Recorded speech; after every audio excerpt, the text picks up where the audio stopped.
네, 안녕하세요. 미국 주식 멘탈 케어하기 멘탈이 전부다입니다. 네, 오늘 시장은 전반적으로 혼조세였는데요. 다우랑 S&P는 약보합 정도로 끝이 났고 나스닥만 어제 하락이 있었기 때문에 오늘은 반대로 0.5% 정도 상승하면서 마무리를 했습니다. 무슨 특별한 이슈가 있었다기보다 나스닥이 어제 2% 가까이 강하게 하락을 했었기 때문에 그거에 대한 기술적 반등이라고 보는 게 맞을 것 같아요. 지금 뭐 두 가지 정도의 이슈를 얘기를 하자면은 오늘 미국 시간으로 오후 6시 정도에, 그러니까 장 마감 후죠. 파이자 백신에 대한 긴급 사용 승인 결정이 날 예정입니다. 뭐 아마도 될 것으로 보고 있는 거죠. 근데 이게 뭐 된다고 해서 바로 접종이 시작되는 건 아니라 그래요.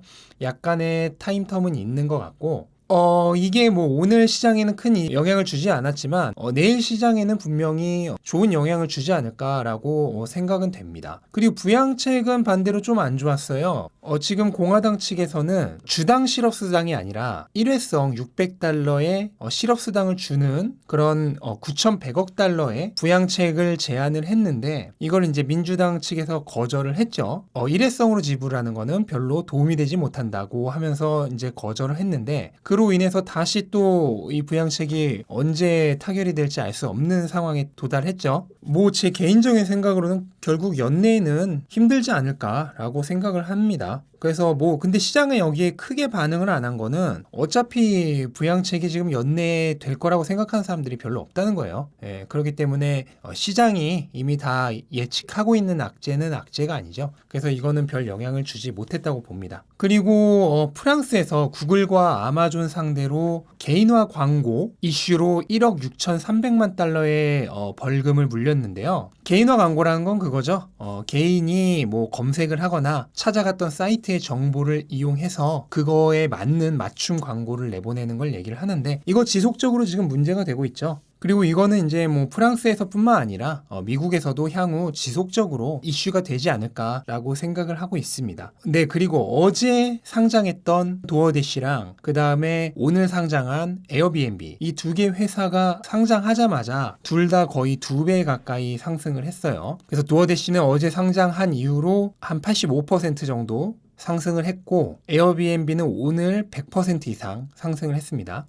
저는 기본적으로 이렇게 신규 IPO를 한 회사에는 절대 투자를 하지 않는데 이유는 첫 번째로는 너무 투기적이다. 신규 IPO한 회사의 주가는 거의 대부분 그 회사의 기본적인 가치와 상관없이 시세 차익을 노리는 투기 세력에 의해서 결정이 되기 때문에 초기 주가는 지나치게 투기적이다라는 이유가 있고 둘째로는 기업의 주가 형성에 대한 역사가 전혀 없잖아요. 이제 막 상장이 됐기 때문에 당연히. 그러니까 신뢰할 수가 없다. 그러니까 데이터가 전혀 없다는 거죠. 이 이유 때문에 저는 기본적으로 신규 IPO를 한 회사에는 투자를 하지 않습니다. 그래서 저는 신규 IPO의 경우에는 너무 서두를 필요 없이 충분히 안정되고 난 이후에 주가가 기업 가치를 어느 정도 반영해서 따라가는 그런 흐름이 나온 이후에 들어가도 전혀 늦지 않다라고 생각을 합니다. 네, 그리고 테슬라가 오늘 대단합니다. 장중 한때 566까지 떨어졌었어요. 근데 그거를 거의 10% 말아 올린 거죠. 저점 대비. 네, 무려 10% 말아 올리면서 627, 어제 대비 거의 4%가량 상승을 해서 장을 마감했습니다. 네, 제가 어제 영상에서 2차 지지선 550에서 570 정도를 얘기를 했었는데요. 결국 그 지지선을 밟고 올라간 거죠. 566을 밟고 올라갔고 저는 안타깝게도 그 지지선의 하단 부근인 555에 주문을 걸어놨는데 체결이 되지 않고 올라갔습니다. 뭐 좋은 거죠. 어쨌든 이렇게 지지선을 밟고 반등을 한다는 거는 그 지지선이 제대로 작동을 하고 있다는 거를 증명해 주는 거기 때문에 굉장히 좋은 신호입니다. 그렇게 아시면 될 것 같고 네, 오늘은 차트를 보기 전에 테슬라에 대한 뉴스를 한번 먼저 보고 갈게요. 네, 우선 ARKK가 최근 한 일주일간 테슬라를 계속해서 매수만 하고 있습니다. 근데 이거는 큰 의미를 두실 거는 없는 게 보시면 이제 비중 10% 위에서 놀고 있죠. 이거는 지금 현재 테슬라의 비중을 10%보다 조금 위로 두기 위해서 기계적으로 지금 매수를 하고 있는 거지 여기에 뭐 너무 큰 의미를 두시는 거는 별로 바람직하지 않습니다. ARKK는 항상 테슬라를 10% 유지하려고 하고 특히나 흐름이 좋을 때는 이제 10%보다 약간 위에서 유지를 하려고 하죠. 그래서 ARKK의 이런 움직임은 그냥 기계적인 매수다. 그렇게 보는 게 가장 바람직할 것 같습니다. 그리고 많은 분들이 걱정하셨던 기가베를린의 산림개척 중지명령 여기에 대해서도 뉴스가 좀 있었는데 환경단체가 기가베를린 추가 부지 개간을 위한 벌목을 금지를 시키는 요청을 법원에 했죠. 뭐 이유는 이제 파충류들의 겨울잠을 방해한다는 이유인데 이거를 행정법원이 어제 기각을 시켰습니다. 그래서 벌목을 계속해도 좋다고 했는데 문제는 그 이후로 몇 시간 후에 이 환경단체가 다시 대법원에 항소를 해가지고 지금 현재 다시 중지가 되어 있는 상황입니다. 그리고 오해하지 말으셔야 할 게 이거는 추가 부지를 위한 개간용 벌목이 금지된 거고 공장 자체는 기가베를린의 공사 자체는 현재 계속 진행 중이란 거 이 부분은 착각하지 않으셨으면 좋겠습니다. 네, 그리고 이제 얼마 있으면 테슬라가 S&P 500에 편입이 되는데요. S&P 500은 현재 연간 수익률이 13.3% 정도 됩니다. 뭐 나쁜 거는 아닌데 테슬라와는 비교할 것이 안 되죠. 테슬라의 연간 수익률은 637.9%입니다. 그러니까 한마디로 S&P 500의 평균보다 50배 정도 수익률이 좋은 거예요. 그럼 S&P 500과 완전히 테슬라는 따로 노느냐? 그렇지 않습니다. 이게 무슨 표냐면 S&P 500과의 동조성을 나타내는 표인데요. 여기 있는 파란 그래프가 S&P 500 기업들의 평균적인 S&P 500 전체 지수와의 동조성을 나타냅니다. 그래서 1에 가까울수록 동조성이 높고 0에 가까울수록 동조성이 낮은 거예요. 그런데 평균은 당연히 중간값인 0.5 근처에서 수렴을 하겠죠. 그래서 평균값은 0.53, 약간의 차이는 이제 오차범위라고 보시면 되는데 그런 평균값을 가지는데 테슬라는 그럼 얼마일까? 놀라지 마십시오. 테슬라는 지금 S&P 500에 편입이 되어 있지 않은 상태임에도 불구하고 동조성이 0.49입니다. 그러니까 S&P 500 전체 기업의 평균보다 오히려 동조성이 더 높은 거예요. 그런데 이 엄청난 50배의 수익률 차이를 보십시오. 이거는 무슨 얘기냐면 테슬라는 S&P 500과 기본적으로 거의 비슷하게 움직인다. 그런데 뭐다? 오를 때는 훨씬 많이 오르고 대신 떨어질 때도 더 많이 떨어지겠죠. 하지만 오를 때 훨씬 많이 오르기 때문에 결국 연간 수익률 50배 차이가 난 겁니다. S&P 편입 전인데도 그래요. S&P 편입 후가 되면은 당연히 동조성은 더 강화되겠죠. 그렇다면은 S&P 500이나 또는 S&P 500에 포함되어 있는 다른 기업을 굳이 매수할 필요가 있나? 어차피 S&P 500과 같이 움직이지만 수익률이 50배 좋은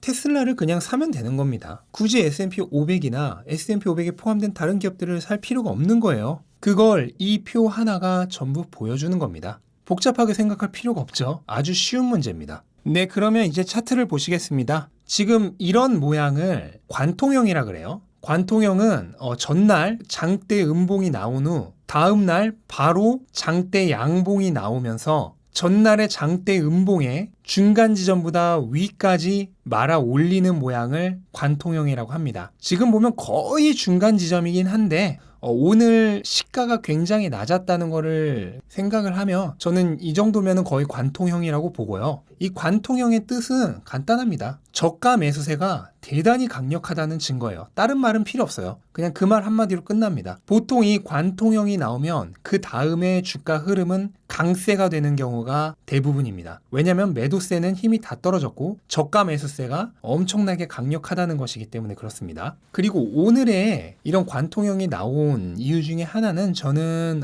패닉 바잉도 꽤 있지 않았나라고 생각을 해요. 패닉바잉이란 거는 이제 테슬라에서는 오늘이 마지막 500대다 라고 생각하면서 500대에서 들어온 저가 매수세 이게 굉장히 많지 않았을까라고 개인적으로 생각을 합니다. 그리고 또 하나는 유상증자 물량이 이제 다 하지 않았을까. 그러니까 유상증자 물량이 나오는 동안은 주가가 밑으로 눌렸는데 그 유상증자 물량이 다 끝나면서 동시에 오르지 않았을까 하는 생각도 개인적으로 해봅니다. 이거는 테슬라가 유상증자를 완료한 이후에 4일 이내에 유상증자 끝냈다고 보고를 합니다.